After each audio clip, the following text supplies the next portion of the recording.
Vous savez, je suis toujours étonné par la capacité que nous, humains, avons de pouvoir nous lancer dans des projets sans queue ni tête, pour l'amour de l'inutile, ou la satisfaction de faire du grand n'importe quoi. Et finalement, quand on rassemble tous ces rejetons zarbi que l'humanité a confectionnés depuis l'avènement de la civilisation, on se retrouve face à un patchwork sans réelle cohérence, avatar de l'irrationalité humaine. Une ode à la déesse du what the fuck. Et non, vous ne rêvez pas, il existe bel et bien un film qui s'appelle Titanic 2. Il a été renommé Titanic Odyssey 2012 en France, mais entre nous, Titanic 2 c'est quand même plus rigolo. Je veux dire, aucun réalisateur d'à peu près sensé ne dirait qu'il voudrait faire un film nommé Titanic 2. Ok, Titanic c'est pas un vrai biopic à proprement parler, mais c'est tout aussi débile que de vouloir faire, je sais pas, un Imitation Game 2. Ou un Gandhi 2. D'où la question qu'on se pose en regardant cette jaquette, c'est pourquoi ce film existe, hein, qui a accepté de perdre du temps et de l'argent à réaliser ce machin. Eh bien écoutez, la réponse, je l'ai. Et elle tient en deux mots. The Asylum. The Asylum. Alors pour ceux qui les connaissent, eh bien j'ai pas vraiment besoin d'en rajouter. Pour ceux qui ne les connaissent pas par contre, eh bien j'aimerais vraiment vous faire les présentations. The Asylum, c'est tout simplement une société de production américaine spécialisée dans les remakes pourris et low cost de blockbusters à succès. Ce qui fait que la plupart de leurs titres ont des airs de déjà-vu, du genre Titanic 2, Sunday School Musical ou encore Paranormal Entity. D'ailleurs, The Asylum aussi c'est les tarés qui sont derrière Sharknado, hein, soit dit en passant. Pour résumer, The Asylum c'est ce qu'on appelle une production de mockbusters, c'est-à-dire des parodies de blockbusters. Et oui, il y en a qui font ça de leur vie. Leur budget est plus que limité, et la qualité n'est pas vraiment au rendez-vous, vous vous doutez bien. Et souvent leurs films sont longs, chiants, et le bon sens vous pousse peut-être déjà à vous demander très sérieusement comment ça se fait qu'une société comme celle-ci n'a pas encore fait faillite. Bah ouais, non mais quand on voit qu'il y en a qui essayent de vivre leur passion en faisant du bon travail, The Asylum depuis 1997 ont produit plus de 150 longs métrages, donc ça prouve bien que ça marche, et donc la question est qui sont les cons qui achètent leurs films? Sérieux? Eh bien c'est que dans cette jungle de médiocrité, on va pouvoir trouver quelques films un petit peu particuliers. Vous êtes forcément tombé un jour ou l'autre sur un film de ce genre. Vous savez, ce type de film à la fois très nul et très rigolo, et souvent très bizarre aussi. Et il y a certains fous qui, comme moi, recherchent ce genre de film pour leur amusement personnel. La morale, c'est qu'en cherchant du caca, eh bien on peut trouver de l'or. Je ne pense pas que cette phrase sera reprise par les manuels d'histoire. Donc, peut-on réellement critiquer ce film de toute bonne foi? Non, mais je vais quand même le faire. Mesdames et messieurs, internautes et internautes, laissez-moi vous présenter aujourd'hui Titanic 2. Titanic 2, sorti en 2010 et réalisé par Shane Van Dyke, alors j'aimerais déjà répondre à deux questions que vous vous posez peut-être. Premièrement, ce film n'est absolument pas tiré d'une histoire vraie, faudrait pas déconner non plus.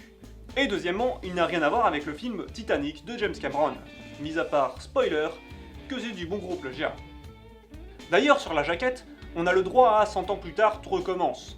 Le film se passe en 2012 et le naufrage a eu lieu en 1912, donc ça fait sens. Mais vu que le film est sorti en 2010 et celui de Cameron en 97, je pense qu'ils auraient carrément pu mettre 13 ans plus tard, tout recommence, et là, le foutage de gueule aurait été total. La description aussi est à mourir de rire, hein, je vous la lis. S'inspirant de faits réels. Une croisière sera organisée en 2012 sur les traces du Titanic. Des scénaristes hollywoodiens, mon œil, ont imaginé le pire, oui ça croyez-moi qu'ils l'ont fait. Le luxueux navire transportant les amoureux du Titanic sur les lieux du drame est à son tour victime d'une catastrophe. Un film d'aventure grand spectacle mêlant effets spéciaux et émotions. Effets spéciaux et émotions? Bah je sais pas qui a écrit ça, mais en tout cas elle a jamais vu le film. Mais je parle trop, place au spectacle. Et pour commencer cette review, mesdames et messieurs, j'aimerais tout d'abord vous présenter le personnage principal, Hayden Walsh. Franchement, c'est une des meilleures arrivées que j'ai eues de toute ma vie. C'est la première fois qu'on le voit et croyez-moi, vous serez pas déçus. Mesdames et messieurs, laissez-moi vous présenter Hayden Walsh.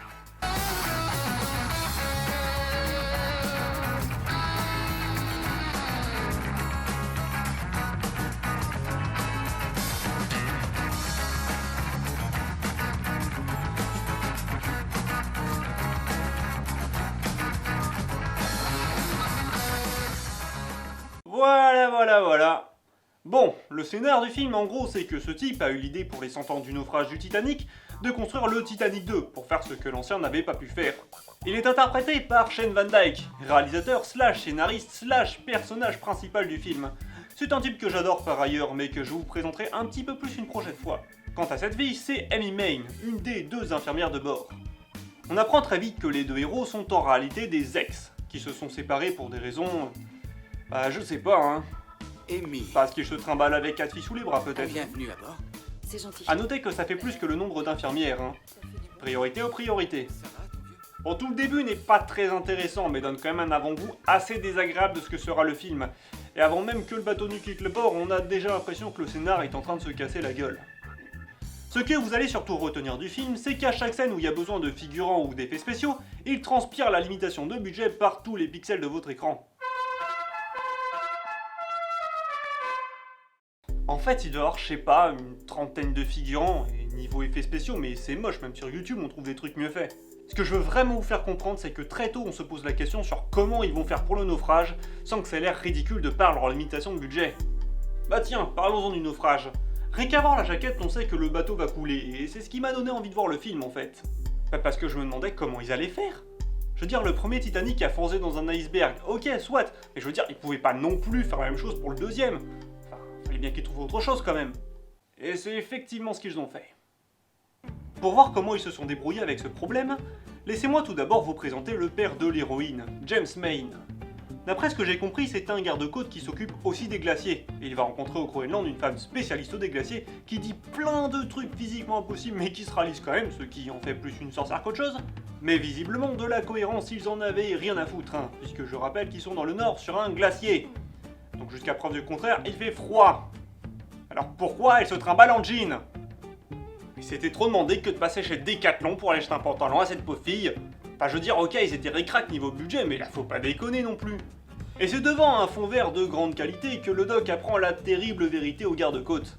Le réchauffement climatique va se faire détacher l'énorme glacier sur lequel ils se tiennent, et, en tombant dans la mer, va créer une énorme vague allant à plus de 850 km/h qui va ravager tout l'Atlantique. C'est totalement incroyable. Et c'est inédit. Et c'est n'importe quoi. Évidemment, le glacier pète alors qu'ils sont encore dessus. Ils réussissent tous les deux à s'enfuir, mais un autre chercheur en glacier tombe dans une fissure. Franchement, j'adore comment il disparaît, on dirait un cartoon. Mais le mal est fait et l'énorme vague se dirige à présent vers le Titanic 2. Bref, je vous passe un bon quart d'heure de film pour arriver au moment où les gardes-côtes décident enfin de prévenir le Titanic 2 de la vague qui arrive. Alors qu'il fait déjà nuit et que la vague n'est plus qu'à un quart d'heure de percuter le navire. Ah, c'était pas pressé les mecs quand même, hein. Ils font donc demi-tour et lancent les moteurs à fond la caisse. Mais comme ils n'ont pas eu le temps de bien les rôder, les machines pètent et ils se retrouvent immobilisés en plein Atlantique. L'alarme sonne, le capitaine demande à tout le monde de se munir de gilets de sauvetage, tout le monde court, c'est la panique. Et là, je vous parlais de leur manque de budget, mais là ça crève vraiment les yeux. En fait, à partir de maintenant, toute la suite te montre le gouffre qu'il y avait entre ce qu'ils voulaient faire et l'impitoyable réalité d'un film au rabais. Et si tu veux faire un film Titanic avec aussi peu de moyens, ben même avec beaucoup de bonne volonté, tu n'y arriveras jamais. D'ailleurs, de la bonne volonté, ça a leur manqué presque autant que le budget. Je suis pas sûr qu'à un seul moment les acteurs aient cru un tant soit peu à ce qu'ils faisaient. Toute la fin est un vaste festival de fails. Et même si vous pensez, ne serait-ce qu'entreapercevoir un petit sursaut d'orgueil du réalisateur, mais si vous savez, cette étincelle qui nous fait dire que non, tout n'est pas perdu, il reste encore de l'espoir. Eh bien non. Shane Van Dyke répond effectivement présent, mais en supprimant tout semblant de spectacle pour laisser place à une suite de séquences d'une ineptie et d'une stupidité abyssale. Je peux pas vous montrer tout le film, donc je vais vous situer un petit peu le cadre de la fin, et si vous trouvez que j'avance un petit peu vite, bah c'est que le film ne fait même pas 1h30, donc dans les faits, bah on est déjà aux 2/3. Alors en gros, le père d'Amy, qui se dirige vers le Titanic 2 en hélicoptère, prévient les héros qu'un deuxième effondrement a eu lieu, et qu'une deuxième vague vient de partir du Groenland. Qui, soit dit en passant, ne mettra qu'une demi-heure à arriver, mais bon, je vous avais dit que la logique avait un peu plié bagage dans ce film.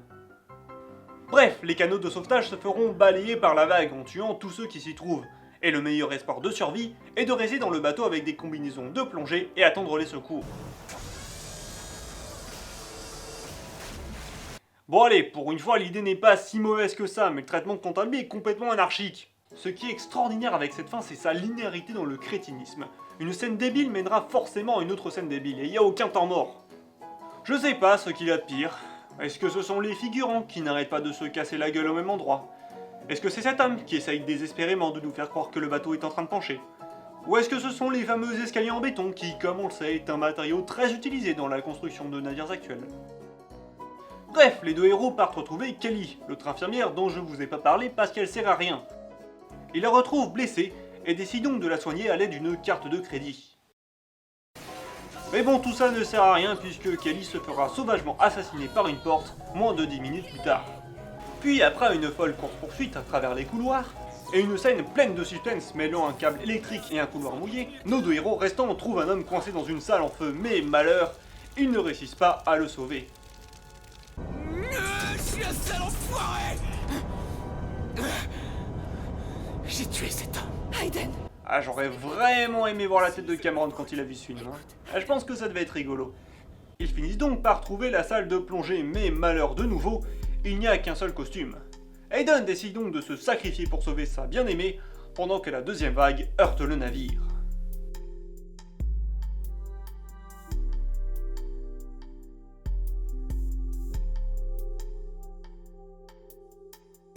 Et comme je ne peux pas vous laisser sur un suspense aussi intense, hein, surtout que 90% d'entre vous ne verront jamais ce film, voici la fin de Titanic 2.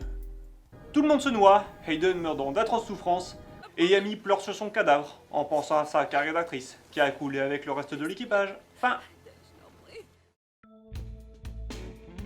Bon, le film n'est pas à prendre au sérieux, hein, comme cette chronique s'est fait en connaissance de cause. Quant à vous présenter un peu plus en détail cette société un petit peu bizarre, eh bien ça sera pour une prochaine fois. D'ailleurs, ce n'est pas la première fois qu'ils font une collaboration avec Shane Van Dyke. Il a notamment été le scénariste et acteur principal du film Transmorphers, un film dont il faudra vraiment que je vous parle. Voilà, cette vidéo est donc terminée. Évidemment, les classiques, si vous avez aimé, vous partagez la vidéo et vous cliquez sur le petit pouce bleu en bas de la vidéo. Et si vous n'avez pas aimé, eh bien vous cliquez sur la petite croix rouge en haut de votre écran. C'était The Mafia 4, et à la revoyure.